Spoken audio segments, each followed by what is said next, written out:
Hai guys, selamat datang di Teman Cerita di penghujung tahun 2023 nih. Gimana? Kalian udah siap belum memasuki tahun 2024? Resolusi kalian apa? Semoga semuanya pada checklist ya, amin. Pokoknya tetap menyerah dan jangan semangat. Nah, cerita kali ini tuh datang dari teman kita namanya Yosan. Ya macam nama pemain karet ya, Yosan ya. Dimana dia mau menceritakan mengenai amanah uang sedekah dalam menggalangan dana. Ya lo berat ya, karena berarti ini berhubungan dengan amal yang akan dipertanggungjawabkan nanti kita di akhirat. Jadi keinget apa tuh? Komik Tatang X sisa api neraka. Soalnya Yosan ini merupakan salah satu tim dari kelompok organisasi non-profit atau ya charity gitulah, yang tugasnya untuk menggalang dana, memberikan bantuan sosial ke orang-orang yang memang membutuhkan, gengs. Dan organisasinya tersebut sebenarnya berdirinya udah cukup lama, 5 tahun. 5 tahun itu lama nggak sih? Namun di sini, organisasinya itu memang bukan organisasi besar, melainkan semacam ya kelompok pribadi saja, yang memang hatinya tergerak untuk membantu orang. Kalau di Instagram kan banyak tuh, akun-akun yang ngevideoin kesusahan dan kesedihan orang ya, terus open donasi. Nah, semacam kayak begitu tuh. Kadang kita juga jadinya takut. Perkara kita lagi bengong gitu kan di jalan sendirian, nungguin angkot lama banget nggak datang. Ada yang ngevideoin gitu. Bantulah orang yang sedang kesusahan dan kesedihan ini. Mungkin muka kita melas banget gitu ya. Ya tapi kalian kalau mau donasi ke kita juga kagak apa-apa ya. Terima kasih.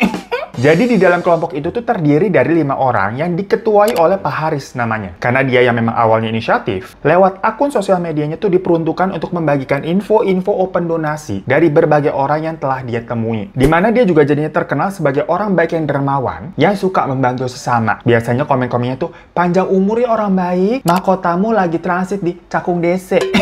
Nah, anggota yang kedua itu bernama Bu Lydia yang memang merupakan istrinya dari Pak Haris. Tugasnya adalah sekretarisnya tuh, jadi kemana-mana ngikutin ya, biar gak macem-macem kali Pak Haris.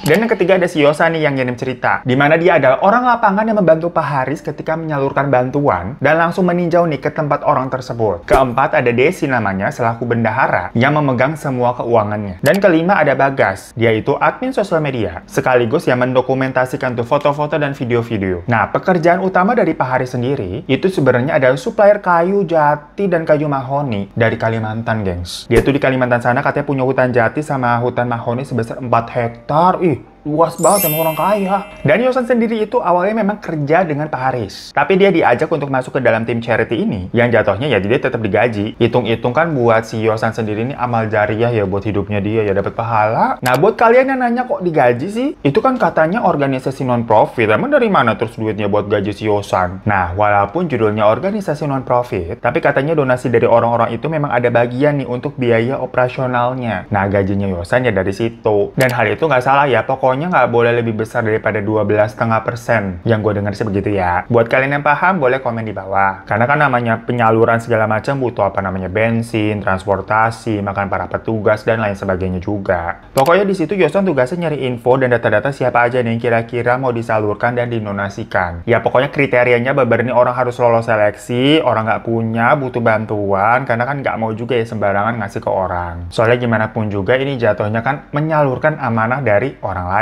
Jadi ya harus bener-bener diseleksi dulu tuh kira-kira bener nggak nih A butuh dana sekian, terus urgensinya gimana, lebih mendesak dari si A atau si B, ditambah kevalidan dari keterangan penyakit atau keadaan yang dialami sama orang tersebut. Jangan ngadi-ngadi dibilangnya punya penyakit apa tapi ternyata bohong. Pokoknya banyak hal lah yang dipertimbangkan. Nah waktu itu saat menjelang akhir tahun kayak gini nih, cuman waktu itu di tahun 2017 ke 2018 banyak banget tulis yang harus diseleksi. Jadi di kantor si Yosan ini sampai lembur. Kantornya itu ruko gengs 3 lantai. Lantai 1 ini buat gudang bahan-bahan orang yang pada nyumbang. Karena kan nggak semua orang tuh nyumbangnya duit ya. Kadang ada yang ngasih langsung bahan pokok, baju-baju, gitu-gitulah. Lantai 2 sama 3 tuh baru buat kantor. Yosan ini di lantai 2 dan lantai 3 itu kantornya Pak Haris. Sama ada pantry dan toilet juga. Waktu itu pokoknya sampai lembur dan si Yosan nih. Pas lagi ngetik-ngetik tuh di laptop tuh, tahu-tahu ada angin kencang banget. Ya masuk dari jendela, wush gitu. Sampai kertas-kertas di meja tuh pada terbang. Ya Yosan langsung sibuk dong ngambilin kertas-kertas yang berserakan itu sambil jongkok kan di bawah. Nah di situ dia ngeliat ada kaki anak kecil yang berdiri tapi kehalang meja, gengs. Jadi kelihatannya kaki doang tuh di depannya. Kakinya itu terlihat pucat tapi kayak kotor gitu. Ya si Yosan sampai bingung nih kaki siapa? Karena di sana nggak ada anak kecil. Si Pak Haris ini tuh anaknya masih bayi, belum bisa berdiri. Nah yang dilihat ini tuh kayak kaki anak umur 8-10 tahunan gitu. Pas Yosan berdiri, dilihat di balik meja. Nggak ada siapa-siapa. Dia senyum-senyum tuh ke segala arah. Tapi di ruangan itu dia cuma sendirian. Pas dia duduk lagi di kursinya terus mulai kerja gitu kan, tahu-tahu dari belakang ada yang nyolak nih. Dan pas nengok, ternyata ada anak kecil yang kotor sambil bilang, Om, tolong, Om. Om, tolong, Om. Ya Yosan kaget teriak dan dia terbangun dari tidurnya. Ternyata kejadian itu cuma mimpi. Dimana Yosan ternyata ketiduran tadi tuh di meja kerjanya gara-gara lembur semalaman. Pas dilihat udah jam 11 malam dan emang gak ada orang sama sekali. Hari itu Pak Haris sama Bu Lydia pun juga pulang cepet tadi. Jadi ya udah Yosan langsung buru-buru pulang aja. Besok paginya pas dia datang ke kantor, ada berita duka. Dimana ada orang yang meninggal yang merupakan salah seorang yang memang dibantu pembiayaan untuk berobatnya oleh organisasi profit tempat si Yosan bekerja. Baru selesai tuh open donasinya dan dananya udah diberikan ke yang bersangkutan sekitar 6 hari yang lalu. Jadi hitungannya masih baru banget ya. Yang mana dokumentasi waktu pemberiannya dan info mengenai anak ini juga belum terlalu di-up tuh di sosial medianya Pak Haris. Jadi biasanya kan misalkan nih ada yang butuh buat apa? Operasi tumor atau operasi bibir sumbing yang kayak gitu-gitulah. Nah, sistemnya nanti akan dibuka tuh open donasi sampai tanggal yang telah ditentukan atau sampai kalau memang targetnya sudah tercapai. Terus kalau ada sumbangan uang ataupun barang-barang, itu ya semuanya akan dikumpulkan dikelola sama si Desi yang bagian keuangan tadi. Dia yang akan nyortirin tuh, terus motong tadi ada yang namanya biaya operasional, dan nanti jumlah bersihnya akan langsung diberikan ke yang bersangkutan. Nah, biasanya abis itu tugasnya Yosan sama Bagas buat ngasih dan dokumentasiin. Sesekali sih kalau Pak Haris nggak sibuk, dia tuh yang langsung ngasih. Nah, kebetulan memang anak yang mau disumbangin itu namanya Bintang, umur 10 tahun. Dan waktu itu yang bertugas ngasih ke sana itu langsung Pak Harisnya, gengs. Sama si Bagas yang dokumentasi. Yosan nggak ikut karena di kantor memang kerjanya lagi numpuk. Dan kebetulan Pak Haris bisa, ya udah Pak Haris aja malah lebih bagus kan kalau diliput di sosial medianya. Ngapain Yosan ikut-ikutan juga? Mending nyelesain aja kerjaan di kantor gitu kan, gak usah dua-duanya ikut. Nah, karena tahu-tahu mendengar kalau Bintang ini meninggal hari itu setelah padahal 6 hari sebelumnya udah dikasih hasil donasinya tuh untuk berobat. Si Yosan nih ya memang tugasnya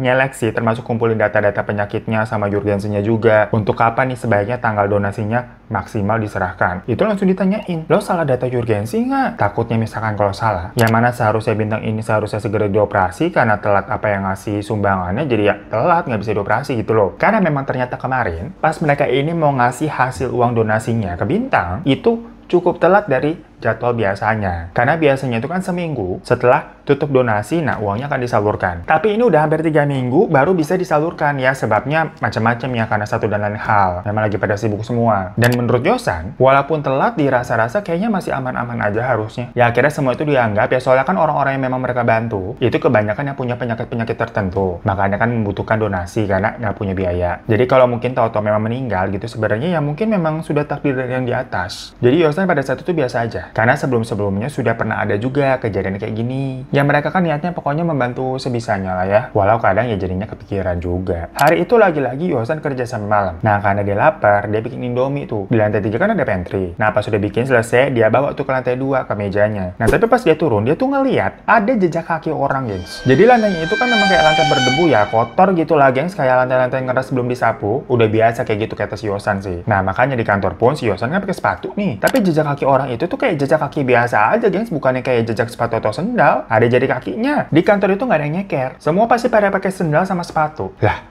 itu jejak kaki siapa? Dan pas tadi dia ke atas mau bikin Indomie, itu kan nggak ada tuh jejak kakinya di lantai 2. Harusnya dia udah nyadar kalau ada dari tadi. Berarti ini baru dong waktu si Yosan lagi di atas. Ya tapi akhirnya dia cuma kayak sambil ngeliatin aja, ngebatin itu jejak kakinya siapa. Habis itu dia duduk tuh makan Indominya. Nah pas dia lihat laptop, tau-tau tampilan layarnya itu nayangin film kartun Masha and the Bear, tau gak lu? Tapi keadaannya tuh di pause pas di adegan ada tulisan help. Jadi adegannya katanya kayak semacam ada anak panda mau dimangsa sama serigala gitu, terus dia minta tolong. Nah si Yosan kan bingung kan, dari tadi emang dia buka YouTube tapi lagi muter lagu biar nggak sepi kan, dia sendirian soalnya. Terus ditinggal ke atas kan bikin Indomie. Ya mungkin aja kali loop gitu ya, abis lagu yang tadi diputer abis random muter kartunya Masha and the Bear. Bisa aja begitu kan. Cuma posisinya tau-tau kenapa di pause gitu, dan di adegan itu ya sudah berjalan agak setengah film tuh. Karena kan adegannya di tengah-tengah. Jadi memang kayak filmnya tuh keputer, terus ada mouse gitu loh. Ada mencet berhenti. Karena kalau di pause kan harus dipencet sama orang ya. Beda halnya kalau buffering, loading, dia muter-muter aja ya, itu berarti nggak ada sinyal. Ini nggak di pause. Si Yosan yang makan Indomie gitu kan sambil nonton, loh kok ini ada film Masha and the Bear, siapa yang muter? Ditonton jadinya sama dia. Tahu-tahu dari lantai 3 ada bunyi ngomong. Sampai bikin dia kaget. Buru-buru ke atas dong lihat ada apaan. Ternyata panci yang tadi dia buat Indomie jatuh. Ya untuk isinya mah udah kosong. Cuman kan ya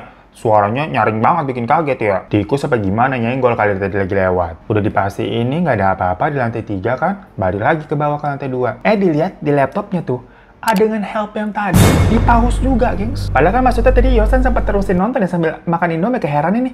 Loh kok tau-tau Masha and the Bear dia tonton tuh. Berarti kan harusnya adegannya udah lewat. Terus dia ke atas gara-gara dengar suara, balik lagi. Lah, muter ke adegan yang tadi yang help terus di pause juga lagi. Di situ baru si Yosan merinding dan keinget sama mimpi yang kemarin malam tuh di kantor sendirian, kan ada anak kecil serem, buru-buru dia cabut langsung. Besokannya di kantor lagi-lagi ada yang heboh, Bagas nih datang laporan karena akun sosial media mereka tuh banyak banget komen, banyak banget DM dari para netizen yang bilang katanya mereka ini nggak amanah. Pak Haris tuh diserang tuh, tapi kan yang megang sosial medianya si Bagas ya. Dibilang katanya Pak Haris tidak menyalurkan uang donasi dengan benar. Karena ternyata kabar Bintang yang telah meninggal itu tuh sudah tersebar. Perkara ibunya cuap-cuap bilang kalau Bintangnya meninggal, perkara ya belum bisa dioperasi karena biayanya, dananya belum cukup. Lah orang-orang yang pada ngikutin kabarnya Bintang ini kan jadi bingung. Bukannya Bintang katanya udah dapat uang donasinya kan udah cukup sampai ditutup yang dari organisasinya Pak Haris tuh. Tapi ternyata katanya ibunya Bintang, iya bener udah dikasih kok. Namun yang diserahkan hanya 50 juta. Sedangkan biaya operasinya itu 100 jutaan, gengs. Karena Bintang ini mempunyai kelainan jantung. Ya berarti kan kurang duitnya. Dokternya di awal sih udah bilang kalau Bintang ini sebenarnya menyentuh angka 10 tahun tuh sudah semacam mukjizat. Karena harusnya udah dibilangin dari umur 8 tahun tuh harus dioperasi tapi nggak punya dana. Makanya akhirnya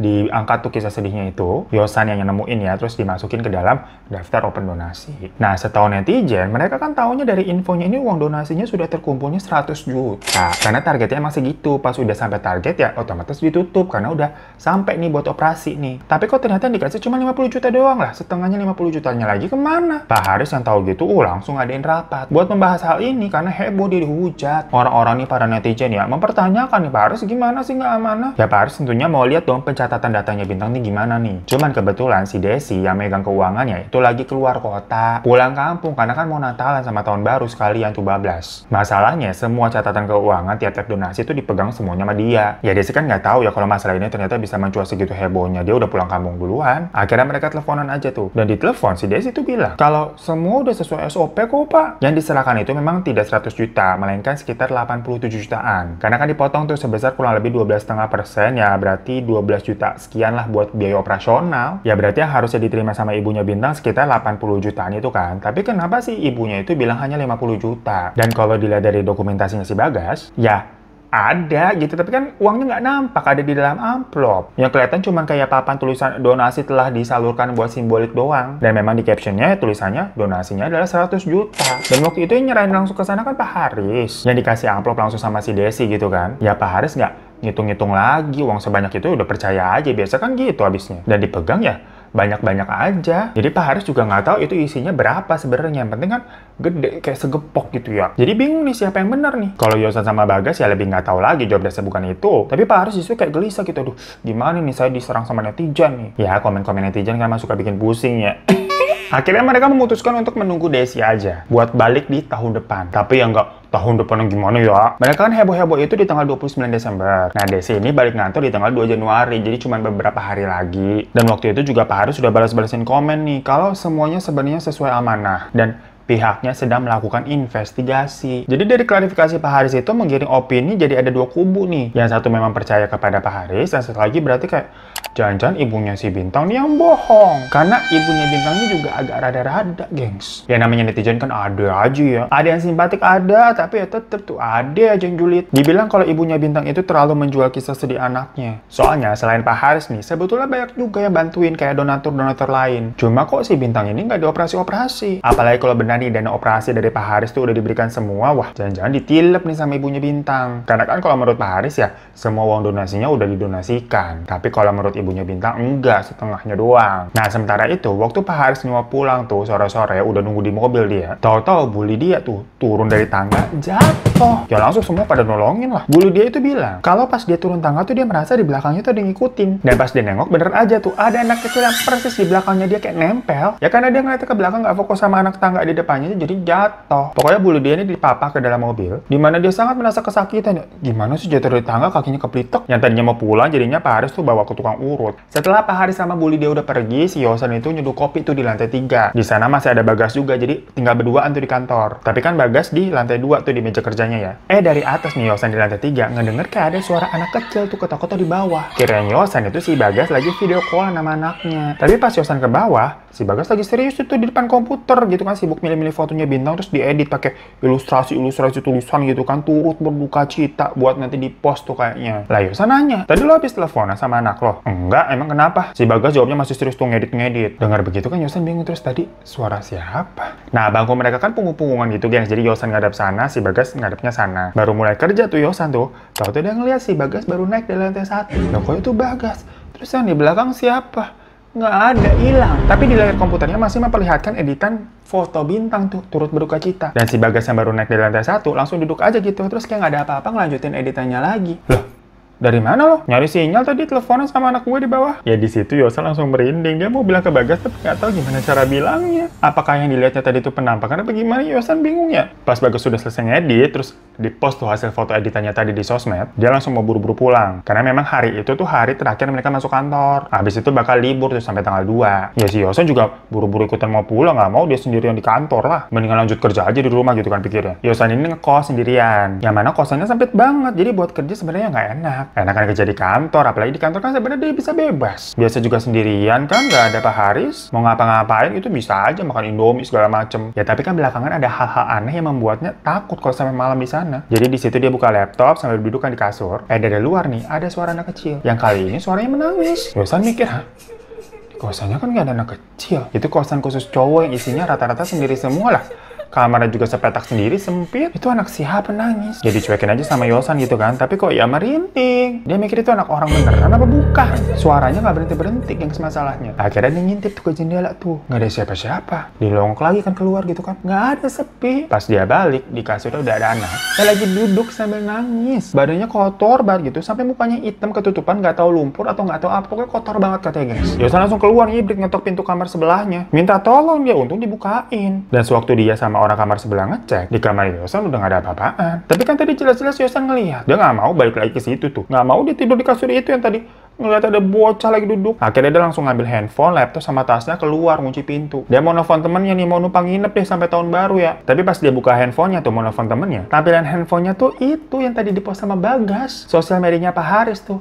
Ada fotonya Bintang, turut berduka cita. Padahal dari tadi si Yosan gak buka-buka Instagram loh. Langsung dia nelfon temennya dan pergi. Singkat cerita sampai tanggal 2 Januari nih, semua udah pada masuk lagi. Ya Yosan langsung heboh tuh di kantor. Kalau sepertinya kemarin-kemarin itu dia didatangi sama sosok Bintang. Dan ternyata waktu kemarin tuh bully dia jatuh, dia merasa sosok yang dilihatnya juga kayak agak mirip Bintang, gengs. Merasa ada yang gak bener. Dan kebetulan di situ kan juga Desi udah masuk ya. Pak Haris langsung tuh minta data keuangan donasinya Bintang. Karena selama beberapa hari itu kan beritanya juga udah mulai meluas tuh, diomongin sama orang-orang nih. Pak Haris kagak amanah nih. Ya Desi dengan santainya ngasih aja gitu dengan percaya diri. Dan pas dicek bener penarikannya 100 juta. Cuma yang aneh kok nariknya 50 juta, nggak langsung 100 juta. Dan di situ juga tertera memang ada biaya operasional lalala kayak gitu dipotong 12,5%. Jadi diserahkannya 87,500 juta, 87,500 maksudnya. Ada semua catatannya. Cuma ya Pak Haris kan akhirnya nanya, ini kenapa ngambil 2 kali? Kenapa nggak langsung ngambil 100 juta gitu? Ya Desi bilang dari bank itu memang harus 50-50 Pak, nggak bisa langsung 100 jebret. Pak Haris mikir, masa sih kayaknya nggak mungkin deh. Soalnya di sini catatannya sama buktinya itu pengambilannya pakai kwitansi yang dari teller bank gitu, gengs. Kecuali memang ngambilnya tarik ATM. Itu kan memang nggak bisa langsung besar ya. Nah di situ Pak Haris langsung nelfon tuh pihak banknya menanyakan kebenarannya emang di situ nggak bisa langsung narik banyak. Mukanya Desi langsung tampak pucat. Karena ternyata dari pihak bank bilang enggak Pak, bisa kok mau langsung ambil 100 atau lebih dari itu pun bisa. Nah kenapa Desi berbohong nih? Dicecer tuh Desi di depan orang-orang. Ya akhirnya Pak Haris minta Desi buat ngasih dia tuh mutasi atau rekening korannya si Desi itu di tanggal itu. Ada transaksi mencurigakan nggak ke rekeningnya dia? Bener aja ternyata ada transaksi sebesar sekitar 37 jutaan tuh ke rekeningnya Desi sendiri. Yang ternyata uang itu ditilep sama si Desi. Buat apa? Buat bayar pinjol. Perkara dia beli HP baru, baju baru, segala macam buat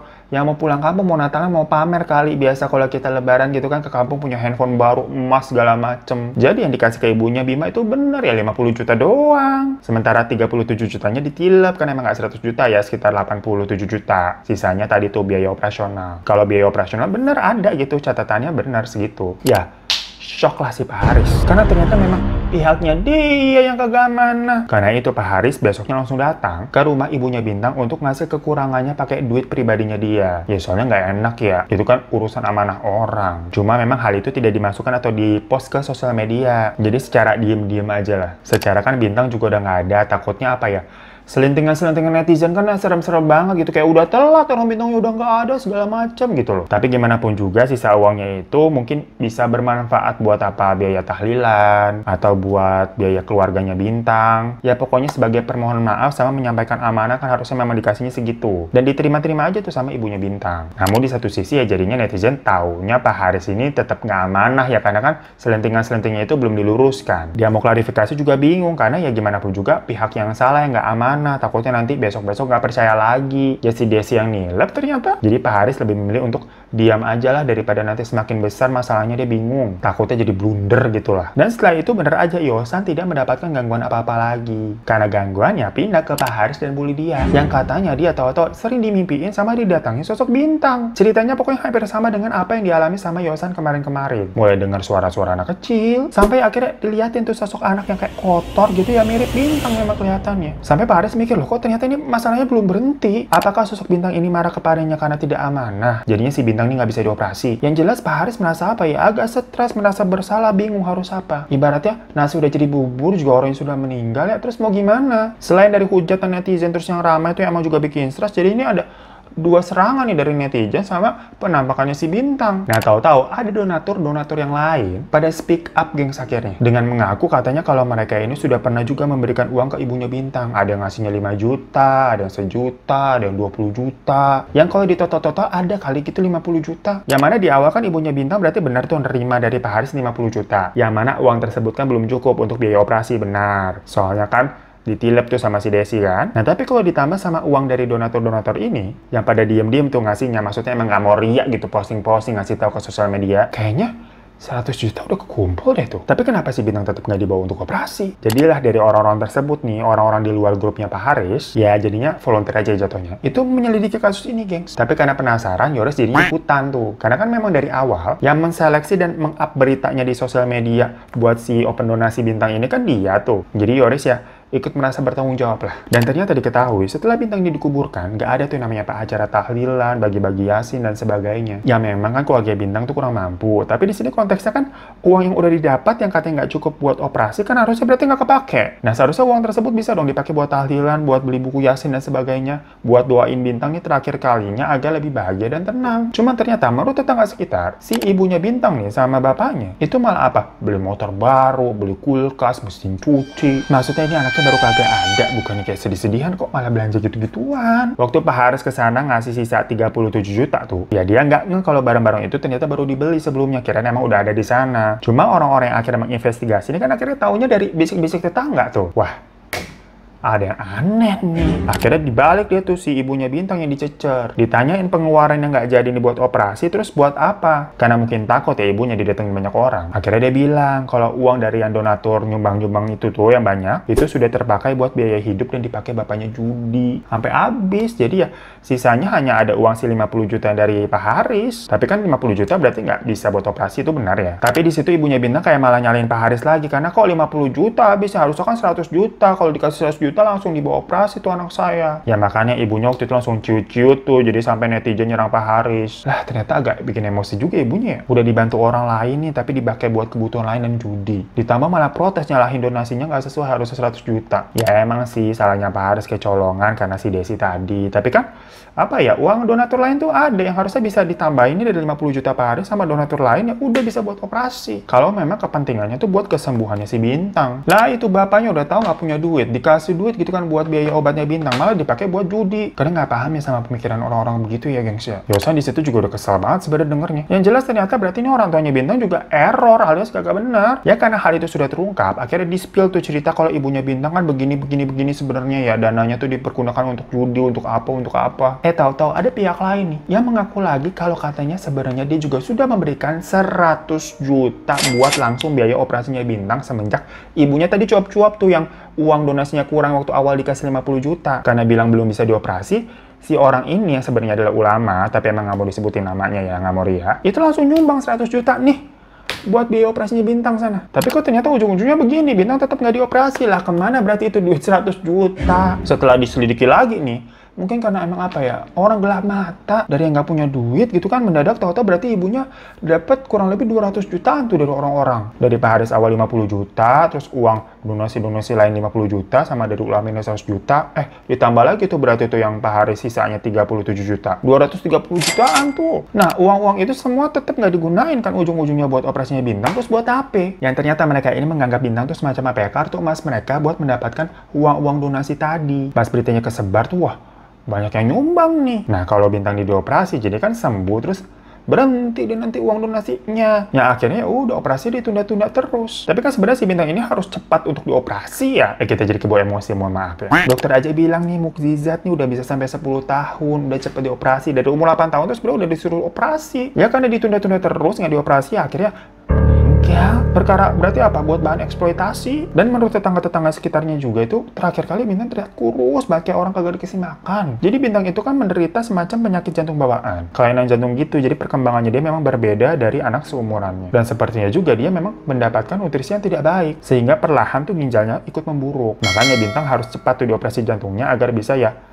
membaiklah. Tapi ternyata ya orang tuanya mau udah error begitu. Yang awalnya uang-uang donatur itu sempat digunakan buat judi sama bapaknya, ibunya ngeliat suaminya begitu ngerasa nggak ada kok yang make dia doang, saya juga mau. Akhirnya make tadi buat beli apa? Kulkas, motor, lunasin hutang-hutang yang dia punya. Sementara anaknya Bintang tuh yang butuh penanganan cepat, didiemin aja sampai kondisinya berparah, ya udah nggak selamat. Dari situ Pak Haris dan orang-orang lain pun membuat kuburan Bintang nih jadi lebih bagus dengan batu nisan yang proper gitu kan. Diadakan juga tahlilan buat mendoakan Bintang supaya udahlah tenang di sana. Ya menurut orang-orang yang diceritain sama Yosan nih tentang apa yang dialaminya melihat sosok Bintang, mungkin sebenarnya Bintang itu ingin minta tolong karena dia itu seperti tidak disayang sama orang tuanya. Dana donasi yang untuk dioperasi digunakan buat hal-hal tidak semestinya. Dan setelah semua terbongkar, sosok Bintang ini itu ya udah nggak pernah muncul-muncul lagi, gengs. So, itu guys pengalaman dari Yosan yang bisa menjadi pelajaran buat kita nih, buat apa ya, selalu menjaga yang namanya amanah. Makanya abis itu juga Yosan memilih pekerjaan yang udahlah biasa aja. Maksudnya dia udah nggak mau bekerja di lembaga donasi, bukannya apa-apa, karena menanggung amanah itu dirasa cukup besar. Yang serem banget kalau tidak bisa memenuhi amanah tersebut. Nanti dipertanggungjawabannya di mana tuh di akhirat. Makanya gue juga kagak suka sembarang-sembarang janji gitu ya. Janji kan amanah harus ditepati, takut. Walaupun bulan depan sih bulan Januari, depannya dari J. Kalau buat janji Januari sih seru, tapi nggak mau janji-janji ya. Ntar kita harus amanah gitu kan. Ogah. Ya, tapi terima kasih ya Mas Yosan ya. Dan buat Bintang kita kirimkan doa supaya udahlah bahagia di sana, udah hilang semua rasa sakitnya. Selamat tahun baru semuanya, dan sampai jumpa lagi berarti kita di tahun depan. Diriku mau ketemu Desi dulu. Mau minta duit buat liburan. Maaf kalau ada salah-salah kata ya selama tahun ini. Terima kasih banyak juga buat para majikanku yang udah nontonin semua. Sampai jumpa lagi di teman cerita selanjutnya. Assalamualaikum warahmatullahi wabarakatuh. Dadah.